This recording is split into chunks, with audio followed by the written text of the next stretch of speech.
Suivez cette vidéo jusqu'à la fin. Pourquoi on dit prudence en voiture ou à moto? Sort de chez elle et prend sa voiture. Simplement à somnoler dans sa voiture, tout en ayant les mains sur le volant et les pieds positionnés comme si elle allait conduire. Tout à coup, elle s'endort complètement, et en même temps elle démarre la voiture.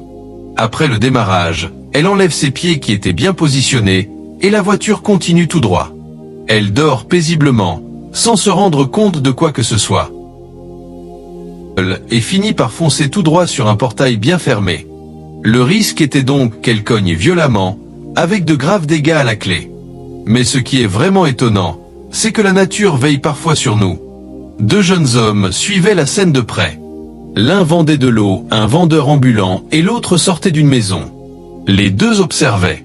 Quand les difficultés arrivent, il y a deux catégories de personnes. Ceux qui sont prêts à nous sauver, et ceux qui sont prêts à nous regarder mourir. Voilà que le jeune vendeur ambulant prend la décision de faire quelque chose. Il décide d'intervenir pour... Il jette toute sa marchandise d'eau dans le caniveau, ce qui signifie qu'il a perdu ses produits pour sauver une vie. Il court à toute vitesse, chaudement, pour y arriver. Mais c'est bloqué. Il continue alors sa course, pendant que la voiture avance à vive allure. Il passe par le côté passager. Heureusement cette fois-ci ce n'était pas verrouillé.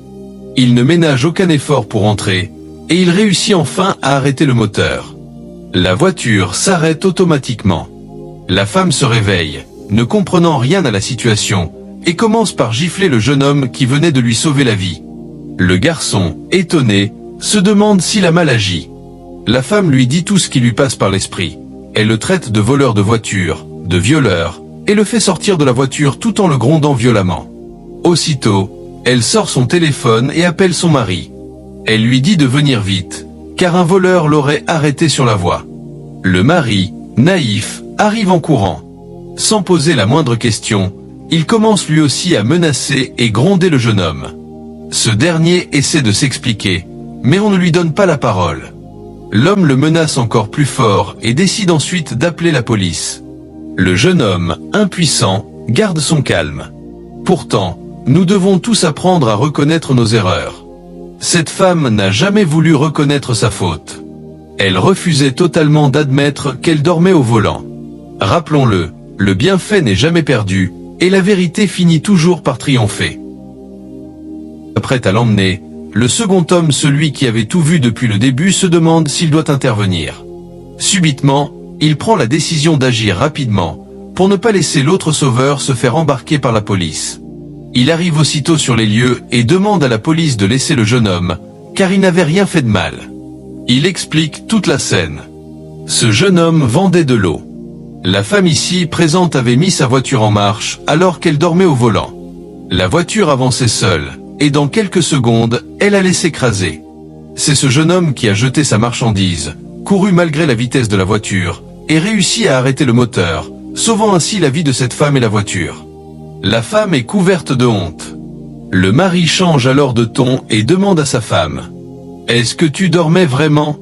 Elle veut nier, mais le mari insiste. « Réponds à la question que je te pose et ne me raconte pas n'importe quoi. Est-ce que tu dormais vraiment ?» Elle finit par avouer qu'elle dormait, et qu'elle a senti subitement la voiture s'arrêter d'elle-même, avant de voir le jeune homme à ses côtés, transpirant abondamment. Et voilà pourquoi elle l'avait giflé.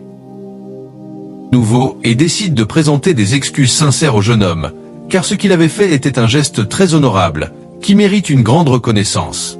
Il dit qu'il imagine ce qui aurait pu se passer si le jeune homme n'avait rien fait, peut-être que ni la voiture ni sa femme ne s'en seraient sortis. Le jeune homme pour renouveler sa marchandise, en signe de gratitude. La femme, elle aussi, présente des excuses sincères. Partout où nous passons, faisons du bien autour de nous. Et surtout, sachons reconnaître nos torts quand nous avons eu tort. Présentons nos excuses au bon moment. La vie n'appartient à personne. Soyons toujours prudents. Cette histoire va profondément vous toucher. Une femme, fatiguée, s'endort au volant de sa voiture. Sans le savoir, elle met en marche le moteur et la voiture commence à avancer toute seule, droit vers un portail fermé. Le danger est imminent. Un jeune vendeur ambulant, témoin de la scène, prend une décision héroïque. Il abandonne sa marchandise, court après la voiture, réussit à entrer à temps et sauve la vie de la conductrice. Mais au lieu d'un merci, il reçoit une gifle. Accusé à tort de tentative de vol, humilié, menacé, il garde son calme. Heureusement, un autre témoin intervient et rétablit la vérité. La femme finit par avouer, et les rôles s'inversent enfin. Cette vidéo nous rappelle à quel point le courage, la vérité et la reconnaissance sont essentiels dans notre société. Faisons le bien autour de nous, même quand personne ne nous remercie. Et surtout, reconnaissons nos torts, car la vérité finit toujours par triompher.